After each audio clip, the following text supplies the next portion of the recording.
good morning. Hanya 9 menit lebih Anda bisa baca buku ini ya, setelah saya bikin videonya. Dan itu sangat bermanfaat buat motivasi Anda di saat saya bikin video tentang buku motivasi ini. Ini buku yang keempat. Nah, jadi judul bukunya yang keempat ini, buku kehidupan di dunia yang sebenarnya. Nah, jadi kemarin baru pembukaan ya,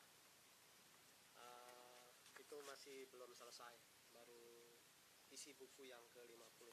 Jadi hari ini lanjutannya yang ke-51 ini, menjadi pemimpin harus buktikan.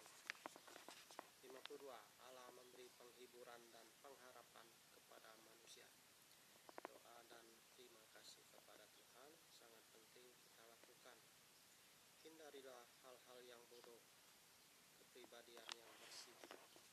Gunakan waktu dengan sebaik mungkin. Minta pada Tuhan dengan yakin. Iblis selalu melihat kelemahan. Keserakahan bisa membawa maut. Jika dekat pada Tuhan, maka permintaan kita bisa diberi Tuhan. Memberi membuat orang lain senang. Orang yang berbuat baik bisa melihat Tuhan. Manfaatkan sebaik mungkin apa yang telah Tuhan beri. Ya, ini judul buku yang keempat ini. Ya, saya langsung di isi buku yang pertama. Penasaran? Tonton terus ya. Jadi keadaan bumi yang disediakan oleh Tuhan. Allah menciptakan dunia ini selama 6 hari, dan hari ke-7 adalah hari perhentian buat Allah.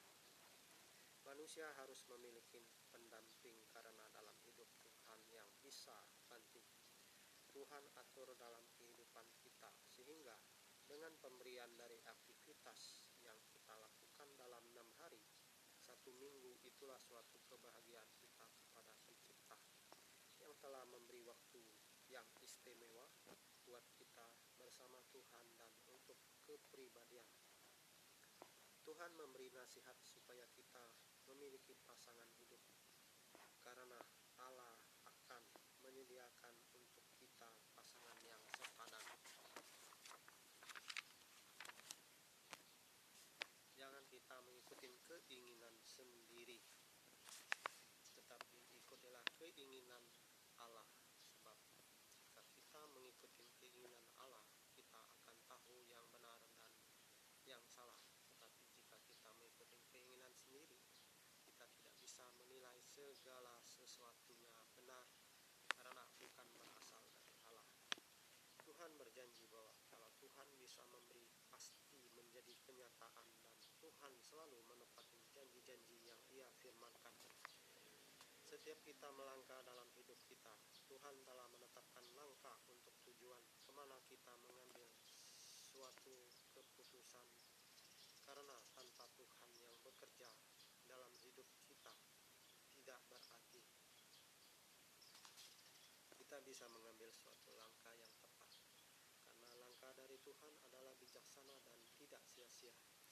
Tetapi jika kita menuruti langkah kita sendiri tanpa Tuhan yang bekerja, maka langkah yang kita tempuh belum tentu baik. Setiap kita melakukan perbuatan yang salah, maka kita harus punya tanggung jawab atas perbuatan yang kita lakukan, karena setiap kita bersalah. Tuhan tahu dan bisa memberi keputusan bagaimana cara kita untuk menyelesaikannya. Jadi janganlah kita bertindak tanpa dengan akal sehat atau dengan kebenaran, karena semua perbuatan kita hanya Tuhan yang tahu, sekalipun orang lain tidak tahu, ataupun orang yang kita rugikan. Dan janganlah mencoba-coba tanpa orang lain tidak mengetahui. Tapi Tuhan bisa tahu, sekalipun kita melakukan apa saja di tempat tersembunyi, semuanya hanya Tuhan yang tahu. Jadi kita harus hati-hati dalam menjalankan kehidupan kita, karena tanpa hati-hati dan bijaksana akan merugikan kita sendiri.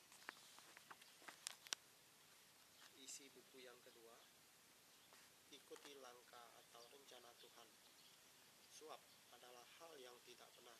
Jangan kita terima suap karena membuat orang bisa menyalahgunakan sesuatu yang benar menjadi salah. Janganlah coba-coba menerima suap karena menerima suap membuat kita terjebak oleh korupsi, dan jauhilah walaupun sebesar apapun, dan ingat, tetap tidak diterima sekalipun bisa kaya mendadak, sebab itu dosa dan tidak adil secara hukum. Janganlah meremehkan orang tua dan tidak dihargai, sebab itu sangat tidak baik. Menerima sogokan akan menimbulkan hati orang bisa berubah dan tidak melakukan sesuatu dengan bermutu, dan bisa melakukan dengan berbagai pekerjaan. Suap sangat berbahaya dan bisa menyalahkan orang-orang benar dan tidak baik kalau orang tersebut terpengaruh oleh suap. Hargailah orang tua kita supaya lanjut usia kita. Suap bisa merusak orang untuk berbohong. Untuk berhasil dalam segala sesuatu harus bersih.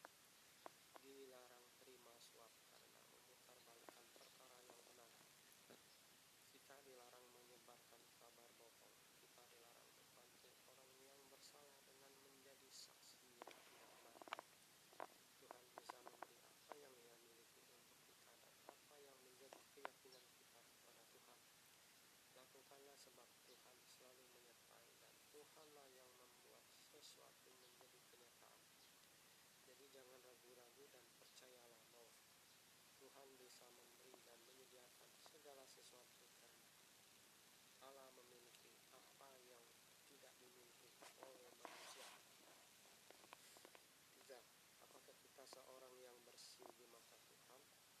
Sudah saatnya kita bisa membuang kebiasaan buruk dan tahu akan yang benar dan salah.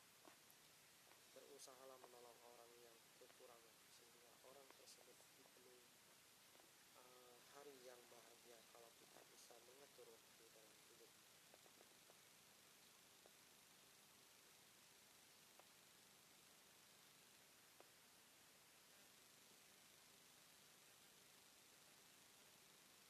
dalam menentukan keadilan kita harus adil, dan berbagai hal harus jujur, dan Tuhan mau agar kita melakukannya dengan baik. Maksud Tuhan agar kita sebagai manusia menentukan kebiasaan hidup kita untuk membangun supaya kepositifan ada pada kita, dan Tuhan mau agar kita memiliki hidup ke dalam terang.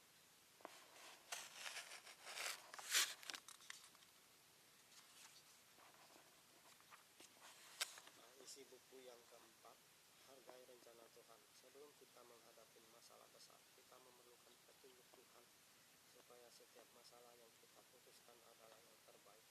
Kalau kita memberi yang terbaik buat Tuhan dalam hidup, maka jalan hidup kita dipelihara dan diperhatikan oleh Tuhan, dan ambillah keputusan seperti itu sehingga masa hidup yang kita lewati bermanfaat.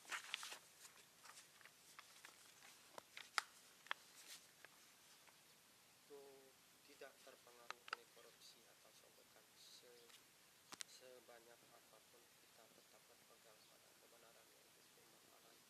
Jadi tanggung jawab atas perkataan Allah dan melakukan sesuai dengan perkataan. Apa yang dalam hidup kita, menerima uang yang besar, bisa menolak dan tetap memberi kebenaran, dan kita tahan tanpa ada pemberian apapun sehingga tetap memiliki kebenarannya. Kita harus bisa menjaga hati di saat kita mendapat banyak godaan sehingga tidak mudah jatuh, dan berilah sikap yang positif supaya orang yang lain tidak bisa memperdayakan kita.